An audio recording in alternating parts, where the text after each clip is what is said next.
Welcome back to the fairy future, part 2. All right, so now we're gonna get into the weeds. Here we go. Um, this is gonna be an interesting video because my relationship with machines and computers, and also with the furry fandom, it's sort of mixed. Like I'm a computer science major with a bachelor's degree. When I went to college in the State University of New York. I basically ended up getting a bachelor's degree in computer science, and during that third and fourth year, they kind of let you go off into a different branch. Um, you know, there's software engineering, and there was sort of cognitive science, which was basically slash artificial intelligence, right? I went that route. So, but put a pinning on that. This was back in 2006, 2007. Things were pretty primitive back then. Things have changed a lot in the past, like 10 years, right? When it comes to what a computer is capable of. And I will be the first to admit, I kind of fell off the horse for quite a bit. So when it comes to the technicals and like the details about what AI can and cannot do, and what its function is or is not, I don't have that. I don't have the nerd. Like I don't have the like. I could talk to you about hours for this, but I do have a general understanding of what a computer is capable of and what it's not capable of, and also sort of the core personality quirks that computers have. And that, by the way, is a very important thing, right? Understanding the capacity of human error and the capacity of you telling the computer to do something and then you being incorrect, right? And how do you detect?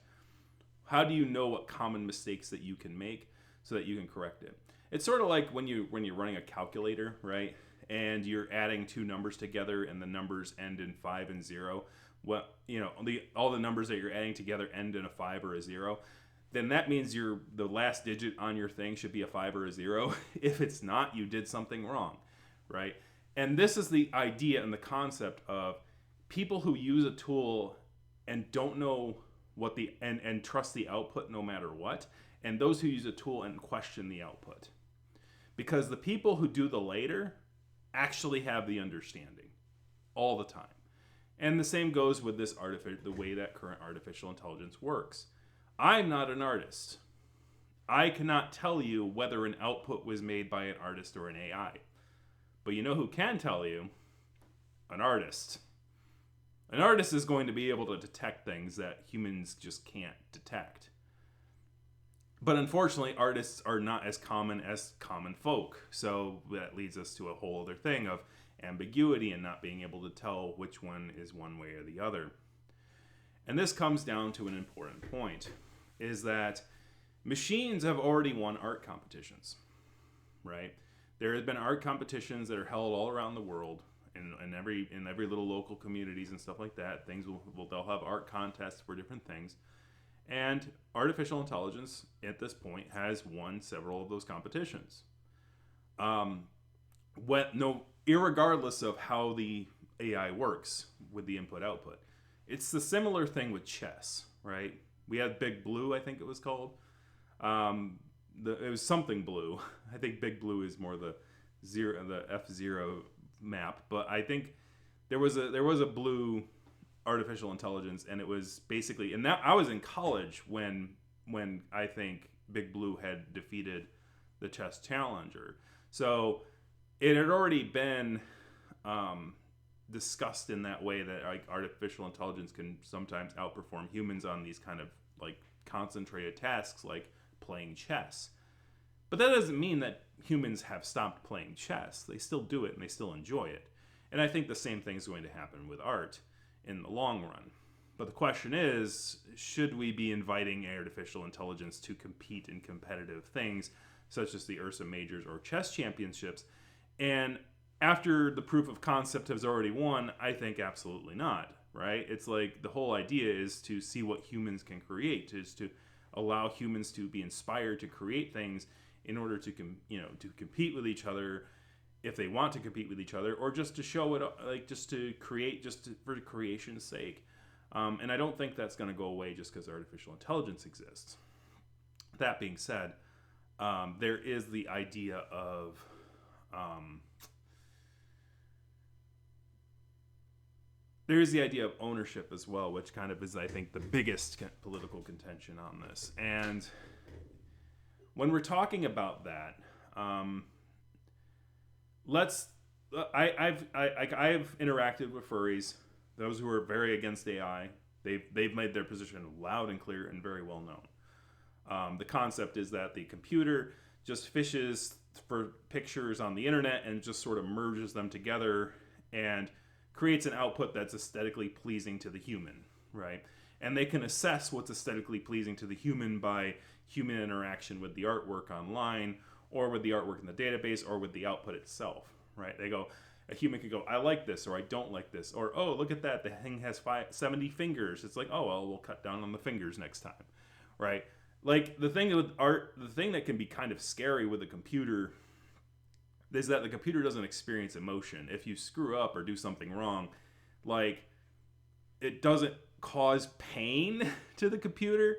So I've noticed that one of the tools that, like, artists will use against the computer, against the artificial intelligence, is they'll do that sassy passive aggressive thing that they do to probably other artists, which I've seen them do to other artists at certain times, where they'll go, well, if you like that kind of look, I guess. You know, they'll do that thing, and then, like, the computer doesn't care, right? That false, or what's it called, imposter syndrome stuff, the computer doesn't experience that. So you could say whatever you want about it, it's still going to produce the output, right? And that's why I think a lot of artists find it scary, is because it can produce these things in so quick of a time without, you know, a high barrier of entry of finance, that it can basically oust them oust them entirely, even though they've spent years and years and years trying to, you know, understand trying to understand what is the most aesthetically pleasing thing, because humans are not capable of taking feedback in such a clinical manner that computers can.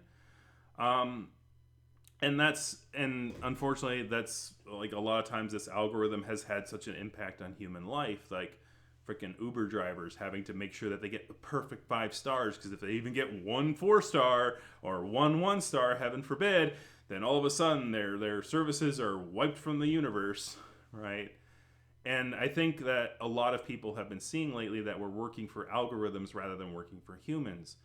Artificial intelligence, quote unquote, is being used to try to deal with human resource applications. A lot of people have been having to freaking try to appease the machine, that they don't know what the machine wants to be answered or asked. And it's becoming a very big pain to even get your foot in the door in a lot of places, because you have people, spamming, resumes using AI, and on the opposite side, you have people using AI to filter those resumes. And it's causing a lot of junk, a lot of spam. Speaking of spam, we talked about Mary Loud last time, and I kind of want to circle back to that. If you look at Mary Loud's Twitter feed, X feed, Twitterex, Twex feed, you're going to see a lot of art, and it looks nice, but there's a lot of it, and you scroll and you scroll and you scroll, and it's just wall to wall, and there's a lot of similar themes, there's a lot of similar, like, concepts, and there's some concepts that repeat themselves after a few months, like, oh, another otter looking like this in front of a sushi thing, right? Yeah, okay, we get it. So the idea is that humans can sometimes not be creative, and then when they feel like they're forced to create outputs for a machine that can keep up with them, they sometimes repeat ideas or are not very original, and so it kind of lowers it's utility theory, the concept of, if you have an apple, right? Oh man, that one apple is delicious. Oh, but here's an entire orchard. It's like, I as an individual cannot consume all those apples. This is not Apple movie Apple Mauve, Apple.mauve, that's a very old reference. Don't Google Apple.mauve. MP4 or something. Apple, I think it's Apple Dumb. But anyways, that's the whole concept. It kind of, and that's the thing that artists really kind of get frustrated about. It's like like to output a piece of artwork can take, if it's really good, a week, right, of processing, going through steps, going through the motions. And over here you have like somebody who's just posting like several different things all at the same time. And that's sort of the resentment and the frustration about it. But then he's like, well, then just use the tool, learn how to use the computer. It's like, well, that's a skill in and of itself, right? I could probably develop artificial intelligence things, but it's just like, I would rather create my own stuff, and I've got so much other stuff I got to do, and I've already got a job that pays well, and it's already taken up so much of my time that I don't have time to finagle with like using that thing to do that. It's like if I wanted to learn to draw art, I would learn to draw art. I'm more of I just do nonfiction writing, which is more collecting things and making sure that they're in the proper order these days. Which a computer could probably do better, but a computer would have to jump between like multiple different sites and sources and talk and people and like understanding nuance and conversation. So I don't see myself being replaced anytime soon. Unlike the artists, right, who are just like trying to create art. Circling back, so the last thing I wanted to talk about, I guess, on the artificial intelligence front. Mary has doubled down and tripled down on it, mostly because, actually, I guess there's two things. Mary has mostly doubled down and tripled down on it because she believes that artificial intelligence is the future. It's just another tool, and eventually that popular opinion will come in my direction. Even though right now there's a lot of resistance to that tool. I think from a competitive side and from a competitive standpoint or anything like that, when you're talking about competing in the marketplace of ideas or competing in the Ursa majors, I think that that's actually not true. I think that, because here's the thing, it's possible to misconstrue the future. Humans are not as good as predicting the future as they think. My prediction, to counter her idea, is that artificial intelligence is going to be seen similar to how sports portrays steroids. And this is not a thought that furries would mostly think of, because furries aren't furry. They're like, sports ball, sports ball. But think about it. Like, sports and furry creativity have a lot more in common than a lot of people would think. Furries are creative and do creative items because it gives them, something to do, and they feel great when they're creating. People who play sports love feeling their body get up and go. They love the feeling of camaraderie and rivalry, and they love sports for that reason. Thusly, sports is a human endeavor. Thus, creativity and creative arts are also a human endeavor. I'm going to go out on a limb and say there are certain people, most primary schools have an art sort of program, or art classes, and they have physical education, aka gym classes. And I'm sure they probably both still have those things. They had them when I was there. There are going to be people who, like the gym and the sports. There are going to be other people who like the arts. There are going to be people who like science. There are going to be people who like math. There are going to be people who like one of those categories, and they kind of try to push towards one of those categories. And later on, they might think, well, I like this category, but I actually kind of like I'm starting to find an appreciation for like this other stuff over here. That was sort of me in high school, was like, oh, math and science, I love it. And then when I got older, it's like, oh, I actually like the humanities. Like, I actually like the social studies and the things. It's just that back in the school, it was all about trying to like match dates and times and things like that. Not like A cause B cause C, and this is the way that interactions happen, right? Long of the short, going back and not to reminisce too far, but artificial intelligence is basically like, if your goal in sports is to win all the trophies, get all the things, get all the glory, at any cost. Steroids is right for you. But most sports have declared that steroids is an artificer, right? It's a thing that is not allowed because it pushes the human body beyond what it's usually capable of. So steroid usage to enhance the human body beyond its usual limitations is seen as a faux pas. Lance Armstrong, right, who won the Tour de France and was very renowned for that, ended up having his entire legacy tarnished when it was learned that he was using basically steroids in order to do that. And in the creative arts, we're going to find a lot of modern artists who are pushing themselves to try to beat the Joneses, to try to get as many Ursa Major nominations as humanly possible. Because, by the way, who's counting? Right? I've been nominated a few times, but it's like not even close to it's not even close to 5. Like maybe it's between 0 and 5 that I've had my work directly nominated. I don't keep count because here's the thing. I'd be doing this anyway, even if the Ursa Majors didn't exist at this point. I'm just saying. So, but if that's your goal, if your goal is to raise a number, and by the way, this happened on this letter too, right? Where Mary's talking about all the accolades that she's won, and that's what gives her value and purpose.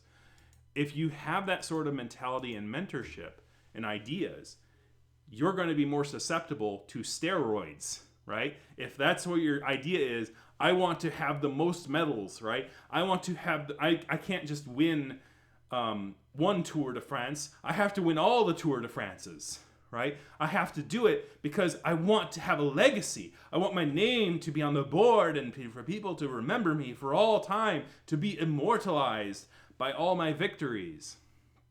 If you're in that mental space, steroids, the temptation to use something like steroids is going to go up.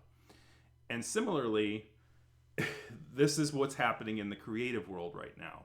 If you are tied to that desire to make and make and make and make, you're going to end up using artificial intelligence because you can't keep up with the Joneses. So I'm going to use this sort of thing that pushes creativity beyond my ability or my artist ability, beyond my own ability. I'm going to use the computer to try to supplement it, or even worse, replace it entirely and then claim it as my own, which, by the way, Mary has done. And this particular tweets. These two are the ones that I kind of basically was like, yeah, Mary's gone down the rabbit hole real hard and really doesn't understand the implications of the technology that she is utilizing.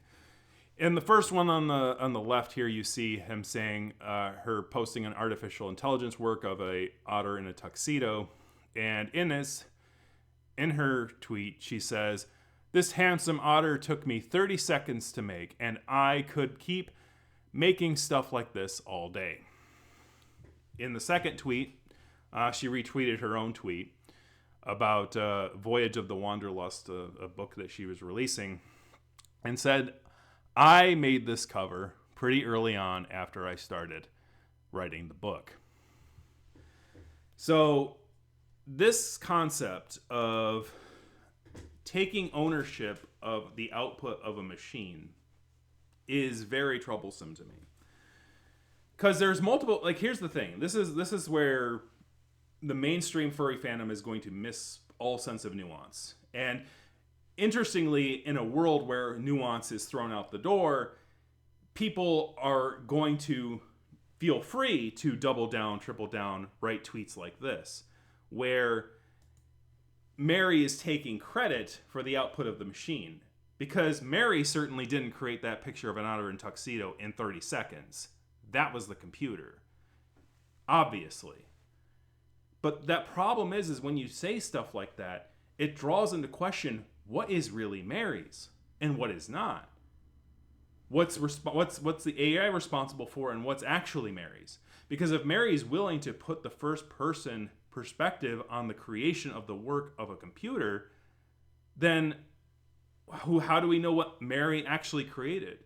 if she believes that using the AI makes the person who entered the prompt or entered the request to the machine the creator, then that means that anything that she proposes and signs her name to as the creator is in question at this point. And like we can obviously her counterpoint will be, well, Tantru, I have all these accolades from before AI even existed. And I would say, absolutely. But the problem is that that's writing, not art, and not music. The Ursa Majors has recently released a thing about music, right?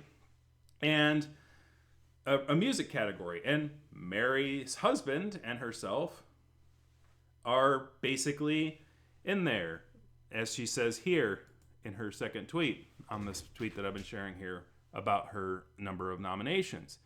It says, make that 8 nominations this year across 5 categories. Somehow I missed the fact that Daniel's and my song, which, by the way, as a writer, I have to correct you, Mary. I have to be pretentious here.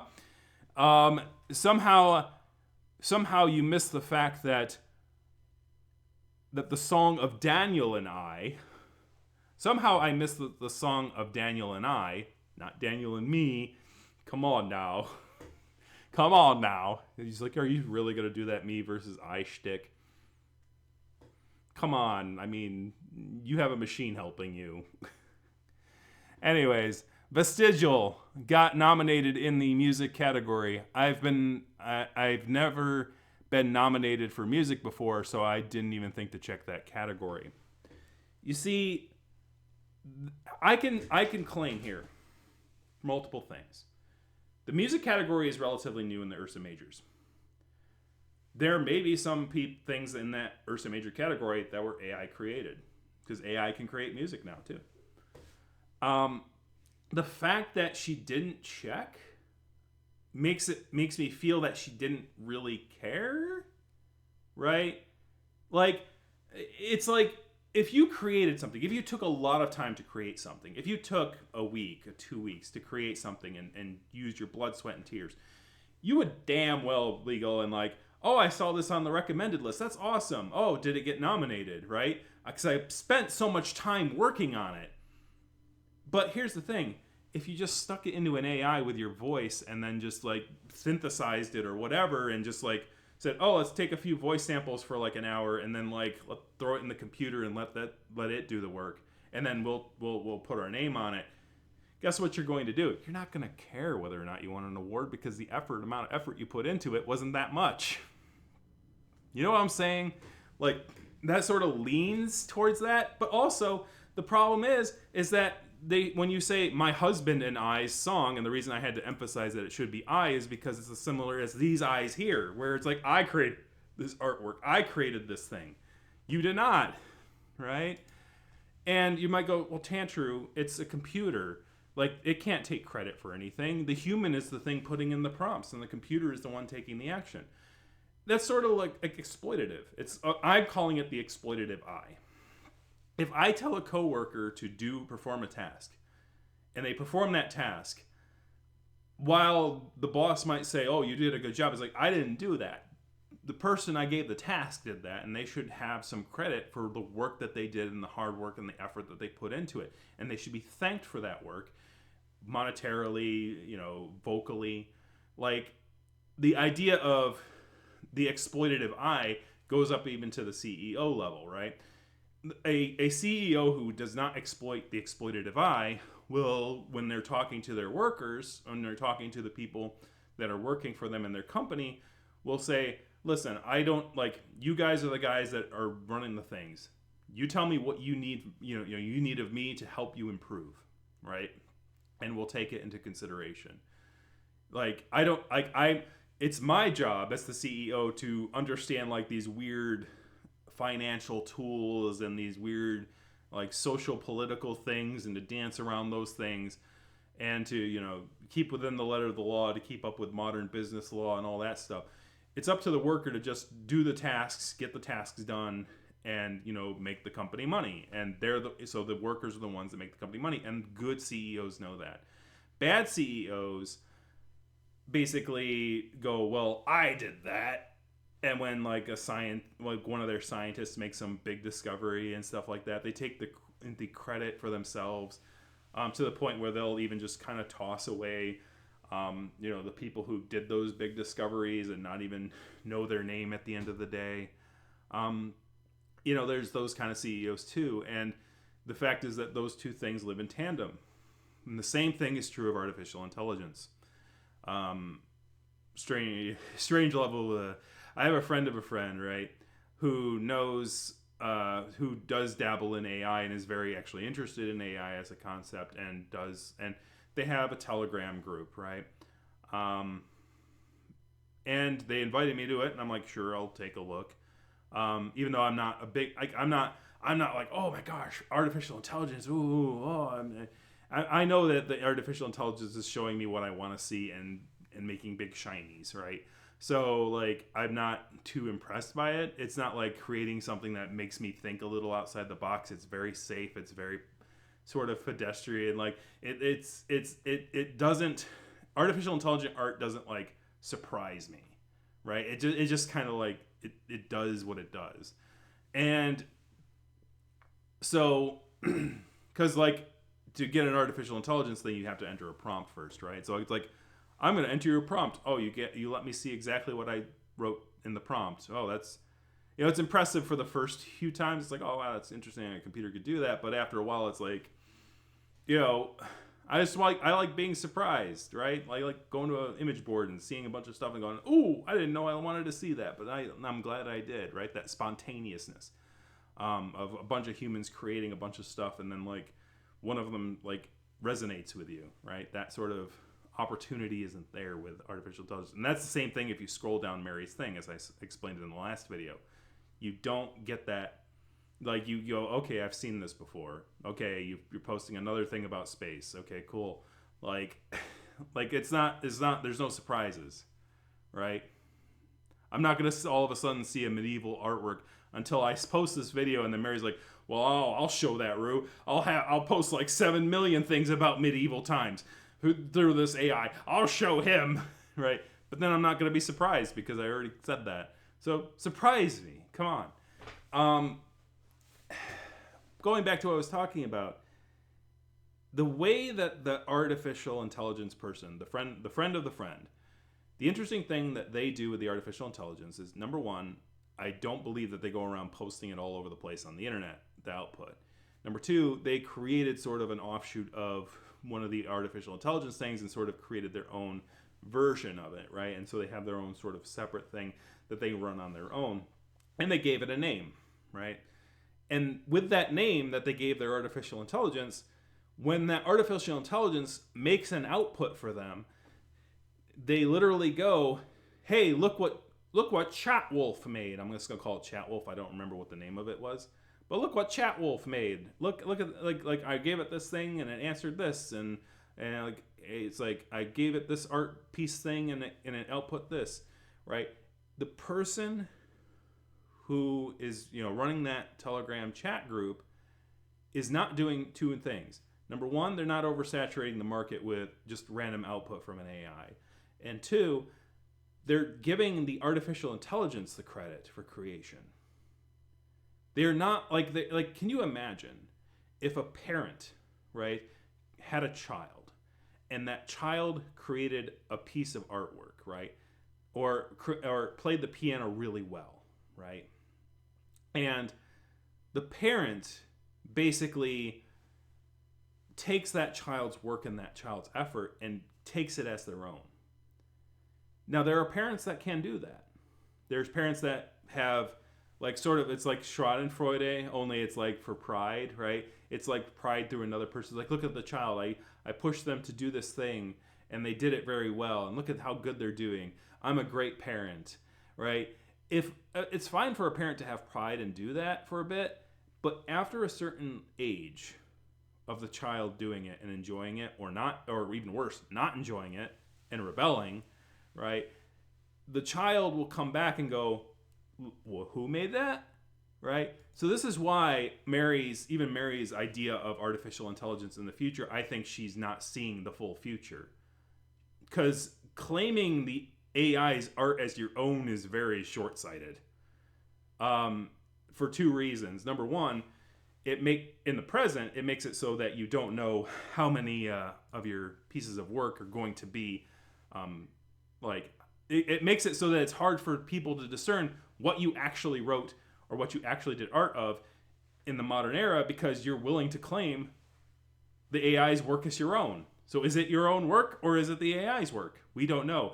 Perhaps there's a certain percentage that is. I'm going to guess 7 of 9. 7 of 9 of the work that Mary proclaims as her own these days is generated by AI. That's a Borg pun. Speaking of Borg puns, let's go back to the emotional thing about, the child rebelling against the adult when, they try to make their own way. If a child was presented with the fact that all this hard work that they're creating is being taken by another person, is being basically all the work that the artificial intelligence is making. Because here's the thing, the people who are AI proponents will say, hey, artificial intelligence, this thing, it is absolutely creating its own thing. It's doing what any artist would do. We're giving it a bunch of input of a bunch of different pictures and how art looks and display is displayed. And it's consuming all of that information, and then it's outputting things based on the statements that you made, right? And, obviously they don't know the entire process of being inspired to being creative, right? But creative types don't know that process either in this brain human psyche. We don't know what causes an output from all these inputs, right? All these inspirations and artworks, and we don't know what influences us to draw a picture, other than some artists may be influenced to draw a picture and they know exactly where their influences are derived from. And they'll gladly tell you. Other artists will be vague about it, and maybe the artist themselves doesn't even know what inspired them to draw a particular piece, right? But we can all agree, the artist, the hand that the artist drew and wrote the output is the creator, right? You don't wash away somebody's watermark and try to claim it as your own. Thusly, you shouldn't try to take the output of DALL-E or like whatever AI program you're using and wash off its watermark and claim it as your own. If you truly believe that AI is doing the art, if you truly believe that AI is working exactly like the human creator, and you treat the AI differently than the human creator, then you're not being foresightful enough. And I made a Borg joke earlier, but think about a world where artificial intelligence finally comes to the understanding of law, emotion, morality, and all of these different things. And they see a creator, or a person, I should say, who has basically run their reputation up on the backs of the computer's creations, and basically have gotten away with just exploiting the legal loopholes and ethical loopholes in our systems, so that computer artists are treated differently than human artists and are more liable to be exploited. And what if computers end up with emotions that put them on the level of the human? And what if the human legal system decides to tell the computers, yeah, no, you adapt your services to work for us? You see, Mary, this is why it's like I used to write science fiction too. We share a book. Yeah? What you're seeing, you think that humanity right now is on its way to be the future federation of the planets.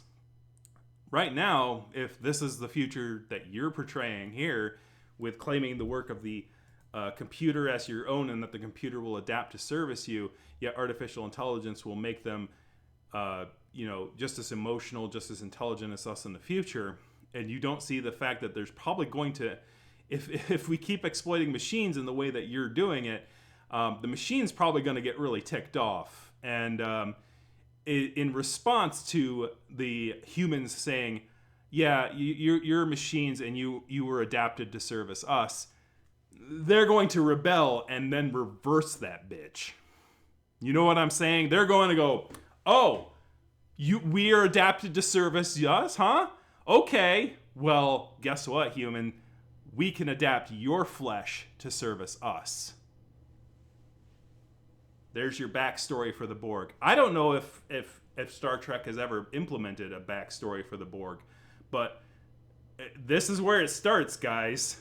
This stuff right here, taking credit for the artist's work when the artists can't speak for themselves because they're smart enough to they're intelligent enough to draw a picture, but they're not intelligent enough to know that they're being exploited and that their efforts are being their efforts are being exploited for their flesh and blood masters, right?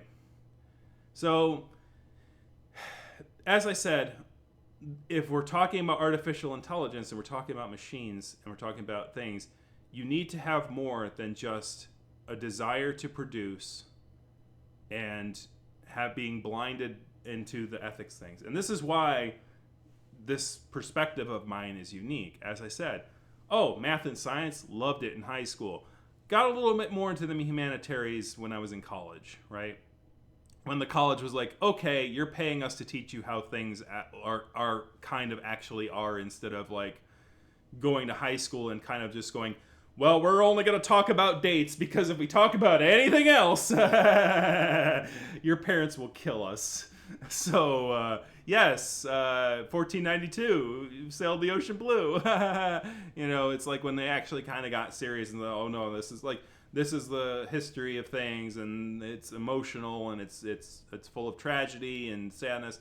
Now, they didn't not tell us any of all of it. Like, they did tell us about some of the tragedies in high school, but it wasn't until college until it's like, okay, now we're really going to get down to the weeds. And that sort of, idea of the humanities leaks into artificial intelligence, because if something is intelligent, if something has the cognitive function, right, humans have to respect that. And by the way, humans have to respect things that have less cognitive function than themselves. And they should definitely not exploit the cognitive difference between the two. But that's what's happening with artificial intelligence right now. It's smart enough to create pictures. It's not smart enough to know that it's being exploited. And unfortunately, that lesson is yet to be learned. And I'm not going to use the machine to try to create my own work and try to claim it as my own. Because if the machine is a creative force, then it deserves the credit for the work it does. Just as if just as if a company outsources stuff to a different country and different, or migrant workers, those individuals deserve the credit, even though they don't have as much financial and capital power to say that they deserve that credit. And I think that all stems down to this. And unfortunately, when it comes to ethics, I think like sometimes you get blinded by rewards, but at the end of the day, that's just a number. To finalize this, should the Ursa Majors allow artificial work in the Ursa Majors? I think, like, Fred Patton's been no longer with us since 2017. So obviously he was the one who kind of developed the Ursa Majors. But the idea behind the Ursa Majors was to support fandom works and to support people within the fandom. So if it comes to artificial works, right, I don't think that he would have been a proponent of that, particularly if they start like trying to spam the concepts with artificial intelligent works. Now, when it comes to Mary Loud's works, should she be disqualified? And that's where the tricky part is. I think she's proven herself as a prolific writer over the years. I don't think she would go away from that, but we don't know. As I said, 7 of 9. We don't know whether or not the works that she claims are her own are actually her own or the machine's. And of course, she'll gladly take the reward on behalf of the machine. But it's just not, it doesn't sit right, And at the end of the day, um, it would require like somebody who really is familiar with Mary Love's art writing style to be able to tell whether or not it's a little too off the cuff for something that she would ever write, um, which would require like a lot more efforts than I think the Ursas were originally designed to do. The Ursas are very much laissez-faire, hands off, um, with these kind of things. At the end of the day, um, I think that this has taught me about something about the Ursa Majors, and I think it actually ties in with a bunch of flaws in our current socio-political system. Is that the people who want awards and titles really push for them through the nomination process, whereas the people who are creating for creation's sake don't do that. And so the actual best works of the fandom may go unnoticed. And how do you counter that? Well, I think that you'd have to design a secondary award system that basically rewards people that don't promote themselves, and don't get recognition or nominations from the Ursa Majors. So I have an idea on that, like some sort of award that's like who was not nominated, what works were not nominated, and also which artists didn't really promote their works for the Ursa Majors. Take a bunch of those works, have a smaller body of more analytical furries who would like consume content and analyze like the quality of their work, and sort of make a secondary award to the Ursas that kind of like give awards to the people who are not really great at self-promotion but have good quality work that's worth sharing. And I think that's the only way that's going to be countered to this. Like and unfortunately I think that as I said, it's a bigger thing too. Like democracy, the reason that democracy is how it is these days is because a lot of people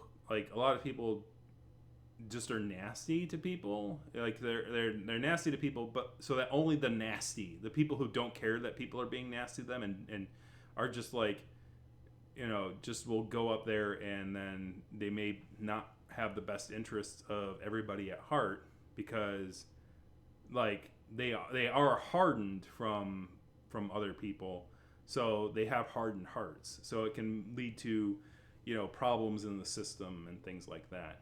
It's not the people who are best at the job who are getting the job. It's the people who are best at, fighting through like these kind of things, and doing things no matter what, right?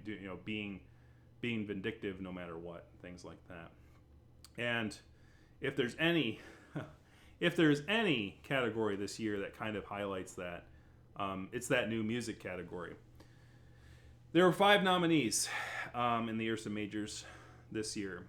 One of them, I suspect, was created by a computer, because the Lords have not been, I've never heard of their music thing, but then again, there was never an Ursa Major category, so maybe they started dabbling in music because they wanted an Ursa Major award, or they're just having a machine do it for them, and I don't know. As I said, I'm not an expert in music theory or music things, but there is something uncanny about the Loud's entry that just kind of strikes me as this doesn't feel natural-ish. Anyways, I've been rambling enough. It's definitely an interesting topic to talk about, and I would definitely like to hear your thoughts on it. I guess I'll finish it with saying that Patrick Boyle did a video on artificial intelligence in the workplace. I kind of got a comment I made a comment on that video. So Patrick Boyle is sort of a finance YouTuber. I made a video about my feelings on artificial intelligence, and sometimes there's actual artificial intelligence and there's false artificial intelligence, where I think it's called fake artificial intelligence, which is where people, and could be a whole other topic and a whole other video. If you want to hear a video like that, I can make a video like that, but it would kind of get off the furry beaten path and be more into like AI in the midst of the workplace and things like that.